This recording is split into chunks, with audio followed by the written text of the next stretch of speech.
ഇത്തവണ കേവല ഭൂരിപക്ഷം കൊച്ചിയിൽ മറികടന്നിരിക്കുന്നു. കൊച്ചി കോർപ്പറേഷൻ UDF ഭരിക്കുന്നു. 6 കോർപ്പറേഷനുകളിൽ കൊച്ചി ഇത്തവണ UDF-നൊപ്പം കൊച്ചി തിരിച്ചു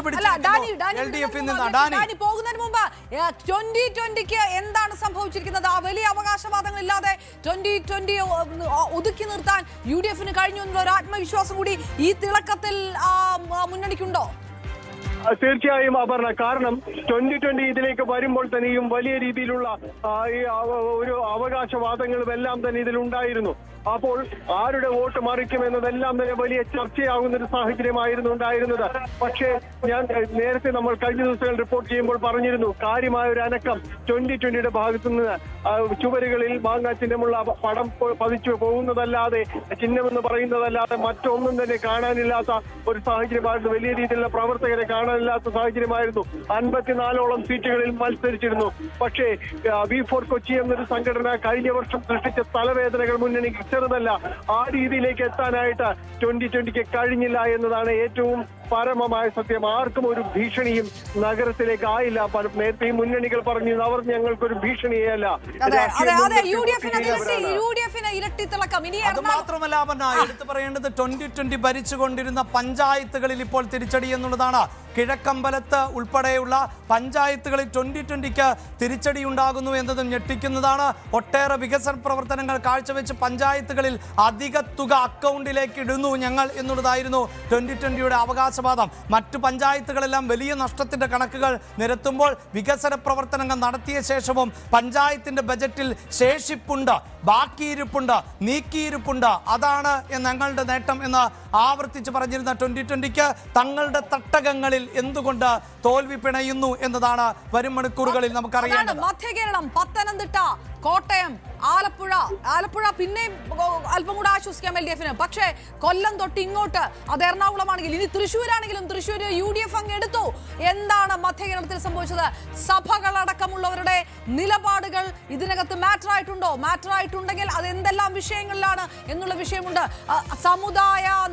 സമുദായ നേതൃത്വത്തിന്റെ പിന്തുണകൾ, വെള്ളാപ്പള്ളി നടേശനെ മാറ്റി അങ്ങ് നിർത്തിയാൽ ബാക്കിയുള്ള സമുദായ നേതൃത്വം കൂടെ നിന്നത് UDF-നൊപ്പമാണോ എന്നുള്ളൊരു ചിന്ത കൂടി ഈ സമയത്ത് നല്ലതാണ് ഭരണകക്ഷ. തീർച്ചയായും ജില്ലാ പഞ്ചായത്തുകളുടെ മുന്നേറ്റവും ഇടതു കോട്ടയ്ക്ക് പലയിടങ്ങളിലും വിള്ളൽ വീഴ്ത്തിയതിന്റെ സൂചനകളാണ് നൽകുന്നത്. ഈ തെരഞ്ഞെടുപ്പ് ഫലം അതിന്റെ അന്തിമ ചിത്രത്തിലേക്ക് പോകുമ്പോൾ UDF-ന് തന്നെയാണ് അഭിമാനിക്കാൻ പറ്റുന്ന നേട്ടം കൈവരിക്കാൻ പോകുന്നത്. ഇടതുപക്ഷത്തിന് പലയിടങ്ങളിലും തിരിച്ചടി ഉണ്ടാകുന്നു എന്നുള്ളതാണ്.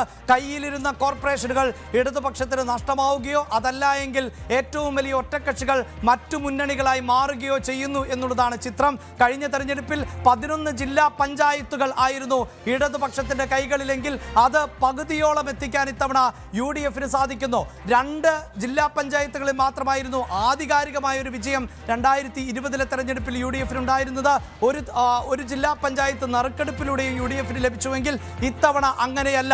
UDF-ന്റെ ഒരു മേൽക്കൈ ഏതാണ്ട് 7-ൽ അധികം ജില്ലാ പഞ്ചായത്തുകളിൽ ഇപ്പോൾ നമുക്ക് കാണാൻ സാധിക്കുന്നുണ്ട്. അവിടെയാണ് മധ്യ കേരളത്തിൽ കോട്ടയവും ഇടുക്കിയും എറണാകുളവും ഉൾപ്പെടുന്ന വലിയ മുന്നേറ്റം. ചെങ്ങന്നൂർ മുനിസിപ്പാലിറ്റി UDF-നാണ്. അതായത് നേരത്തെ പറഞ്ഞതുപോലെ ശബരിമല വിഷയത്തിൽ ഇനി എന്തെങ്കിലും പറയണമെന്നുണ്ടെങ്കിൽ അവിടെയും ഒരു പ്ലാറ്റ്ഫോം UDF-ന്, ചെങ്ങന്നൂർ മുനിസിപ്പാലിറ്റി UDF എടുത്തിരിക്കുന്നു. LDF-ന് ആശ്വസിക്കാനുണ്ട് അങ്ങ് വടക്ക്. കാസർഗോഡ് ഗ്രാമപഞ്ചായത്തിൽ LDF-ന് മുൻതൂക്കം 14ആണ് LDF-ന് കിട്ടിയിരിക്കുന്നത്. ഇപ്പോൾ വരുന്ന ഏറ്റവും നീലേശ്വരം നഗരസഭയും LDF-ന്, കാസർഗോഡ് നഗരസഭ UDF നിലനിർത്തുന്ന സാഹചര്യം. അതേസമയം കാഞ്ഞങ്ങാട് ഇപ്പോഴും ഇഞ്ചോടിഞ്ച് മത്സരം തുടരുകയാണ്.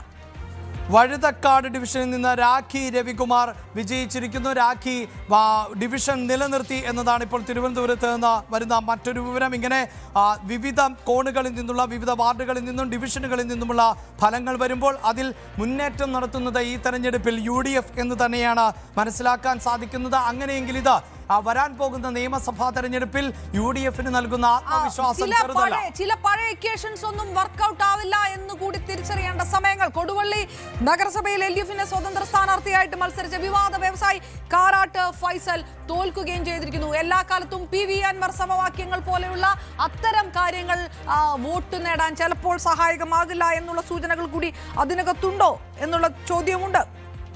യെസ്, രാഷ്ട്രീയ കേരളം ഉറ്റുനോക്കുന്ന തദ്ദേശ തെരഞ്ഞെടുപ്പിന്റെ ഫലം അതിന്റെ അവസാന ഘട്ടത്തിലേക്ക് കടക്കുകയാണ്. ഇപ്പോൾ വോട്ടെണ്ണൽ ആരംഭിച്ച് 3 മണിക്കൂറുകൾ പിന്നിടുമ്പോൾ നിരവധി സ്ഥാനാർത്ഥികൾ വിജയിച്ചു കഴിഞ്ഞിരിക്കുന്നു. പല സീറ്റുകളിലും സ്ഥാനാർത്ഥികൾ മുന്നിട്ട് നിൽക്കുന്നു. പല കോർപ്പറേഷനുകളും, അതായത് ഇഞ്ചോടിഞ്ച് പോരാട്ടം നടക്കുന്നു. തിരുവനന്തപുരത്ത് എന്ന് പറയുമ്പോഴും അവിടെ NDA ഏറ്റവും വലിയ ഒറ്റക്കക്ഷിയാകുന്നു എന്നതിന്റെ കൃത്യമായ സൂചന നൽകുന്നു. ഞെട്ടിക്കുന്ന തിരിച്ചുവരവ് നടത്തുന്നത് ഇപ്പോൾ കൊച്ചിയിൽ തന്നെയാണ്. 43 സീറ്റുകളിൽ UDF മുന്നിട്ട് നിൽക്കുന്ന സാഹചര്യമാണ്.